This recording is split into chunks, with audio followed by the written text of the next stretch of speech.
Veterans Day is this Saturday. A lot of people will be compelled to give back to those who sacrificed their life for our country. Before you drop cash into an empty jar, our next guest says, not so fast, don't do that. Sharon Lipinski, author and donation defender, joins us now with more on how you can make sure your donations do the most good. Nice to have you on the show, Sharon. Glad to be back. So what kind of help do our veterans need right now? Well, like anybody who's facing difficult financial circumstances, we're talking jobs and housing, but in addition, they may have some emotional, mental health challenges as a result of their service.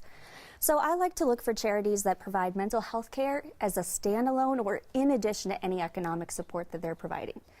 And if you don't have money to give, we have a VA hospital right here in Denver. They are always looking for volunteers. They need people to take veterans to and from appointments, or just to talk to people, because you know everybody needs somebody to listen to. Absolutely. So your time, your ear, your shoulder, it can be an amazing gift. That's a wonderful idea. You also say be very wary of people who are standing in uniform asking for money. Yes, absolutely. So most people don't know this, but by and large, the military does not allow members to fundraise in uniform.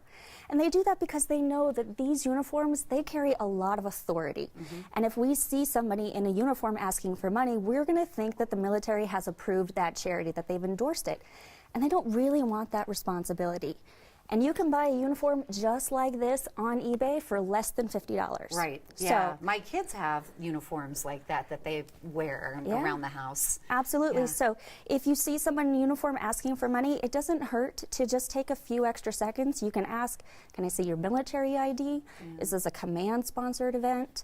Can I speak with your commanding officer? So you suggest no cash donations? No cash donations. These donation jars are not very secure.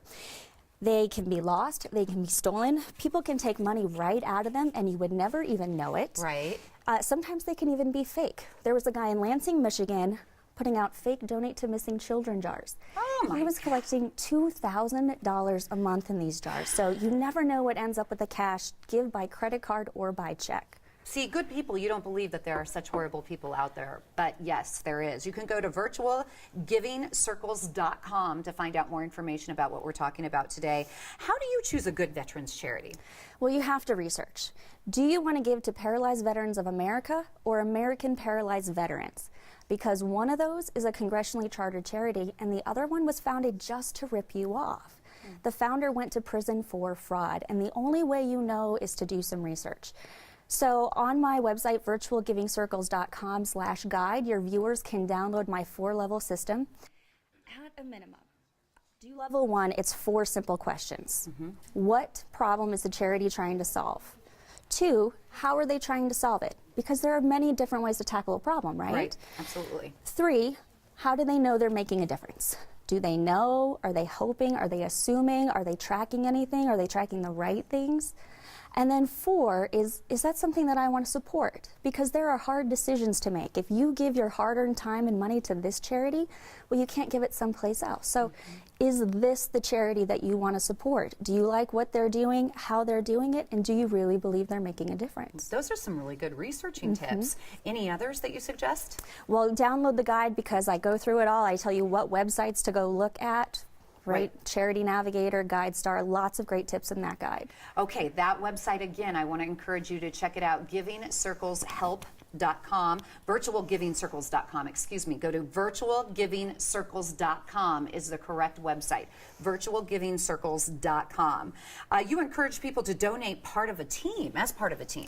Yeah, because making good donation, it takes some time and effort. And the biggest mistake that people make is they donate alone. But you don't have to give alone because there are lots of people out there who care about the same cause that you care about. So come together in a team.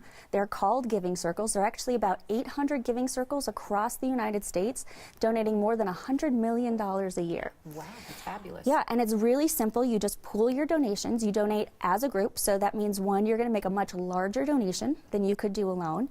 And because you share the work of finding great charities, you can make better donations in a lot less time. A lot of great tips. Thank you for coming on the show today. Sharon Lipinski is the founder of Change Gangs, Virtual Giving Circles, and a Giving Circle expert. You can find out more about starting your own donation team at givingcircleshelp.com.